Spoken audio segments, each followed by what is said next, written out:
તો કેમ છો ખેડૂત મિત્રો, સ્વાગત છે તમારું એક નવા વિડીયોની અંદર। તો આજે આપણે વાત કરવાના છે ખેડૂતો માટેની જે 5 યોજનાઓ છે 2025ની, તેની આજે આપણે સંપૂર્ણ વાત કરવાના છે।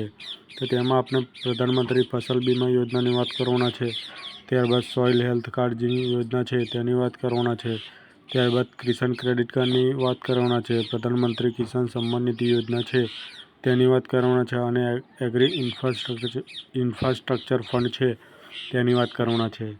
તો આ વિડીયો તમારા દોસ્તોને પણ શેર કરો, જેથી તેઓ પણ આ માહિતી છે તે જાણી શકે અને તેઓને પણ ખબર પડે કે ગુજરાત સરકાર અને ભારત સરકાર 5 જેટલી યોજનાઓ છે તે ખેડૂત માટે ખૂબ મહત્ત્વની ગણાય છે। તો આ જો 5 યોજનાનો લાભ લેતા તમે શીખી જશો તો તમે એક સારા ખેડૂત અને સારા વ્યક્તિ બની જશો। તો વિડીયોને છેલ્લે સુધી જોજો અને 5 લોકોને શેર કરવાનું ભૂલશો નહીં। તો જે પણ વિડીયો છે તે આપણે શરૂ કરીએ છીએ, તો વિડીયોને છેલ્લે સુધી જોજો। તો ખેડૂત મિત્રો, મોબાઈલની સ્ક્રીન પર આવી ગયા છે અને અમે કૃષિ સમાચાર છે, ખેડૂતની મોજ એપ્લિકેશન છે, તેની અંદર તમે જોઈ શકો છો કે ભારતમાં ખેડૂતો માટે 5 શ્રેષ્ઠ સરકારી યોજનાઓ છે। આર્થિક સુરક્ષા અને ટેકાની ખેતીમાં ટેકો। તો ભારતના ખેડૂતોની આવક વધારવા, ખેતીમાં નવીનતા લાવવા અને તેમને નાણાકીય સહાય પૂરી પાડવા માટે સરકાર દ્વારા આવી યોજનાઓ અમલમાં મૂકવામાં આવી છે। અહીં ભારતમાં ખેડૂતો માટે સૌથી વધુ લાભકારી અને ઉપયોગી 5 મુખ્ય યોજનાઓ વિશે વિગતવાર માહિતી આપણને આપવામાં આવી છે। તો તમે સૌથી પહેલી યોજના જોઈ શકો છો કે પ્રધાનમંત્રી કિસાન સન્માન નિધિ યોજના છે।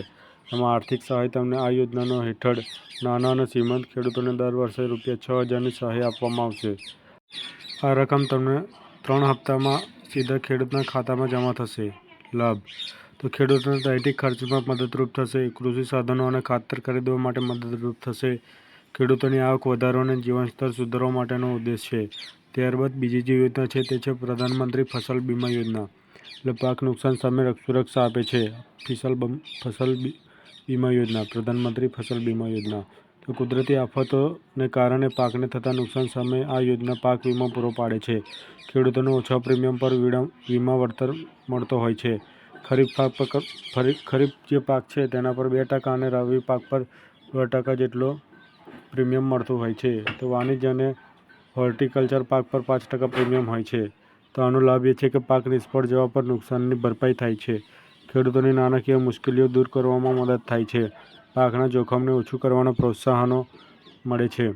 ત્યારબાદ ત્રીજી જે યોજના છે તે છે કૃષિ ઇન્ફ્રાસ્ટ્રક્ચર યોજના ફંડ।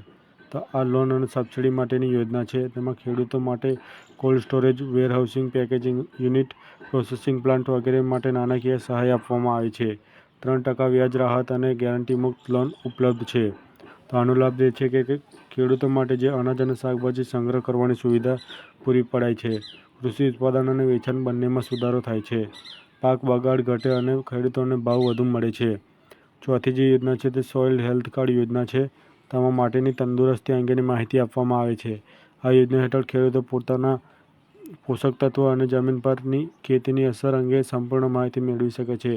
દર 2 વર્ષે આ પરીક્ષણ કરાવવાનું હોય છે। ત્યારબાદ તેના લાભ: તો યોગ્ય ખાતર અને પોષક તત્વોની પસંદગી કરી શકાય છે, જમીનની ફળદ્રુપતા વધે અને ખેતીમાં ઉત્પાદન વધે છે, ખાતર ખર્ચ ઘટે છે અને પાકની ગુણવત્તા સુધરે છે। ત્યારબાદ 5મી જે યોજના છે તે છે કિસાન ક્રેડિટ કાર્ડ યોજના। તો આ સસ્તી અને વ્યાજ દરે લોન મળે છે કિસાન ક્રેડિટ કાર્ડ દ્વારા, અને શરૂઆતમાં 4% વ્યાજદર, સરળ અને ચૂકવણી નીતિ છે। પાક ઉત્પાદન, ખાદ્ય ખાતરો, પશુપાલકો અને ફિશરી લોન માટે પણ મળી શકે છે। લાભ: તો કૃષિ સાધનો ખરીદવા, બીજ અને દવાઓ માટે ભંડોળ ઉપલબ્ધ છે। તાત્કાલિક નાણાંની જરૂરિયાત માટે આ તમને કિસાન ક્રેડિટ કાર્ડનો ઉપયોગ લઈ શકો છો। તો નિષ્કર્ષની જો વાત કરીએ તો આ સરકારી યોજનાઓ ખેડૂતોને આર્થિક સુખાકારી, પાક રક્ષણ, મોટા ઉત્પાદન અને જમીનની સારી સંભાળ માટે અગત્યની ભૂમિકા ભજવે છે, તેમજ ખેડૂતોને આત્મનિર્ભર બનાવે છે।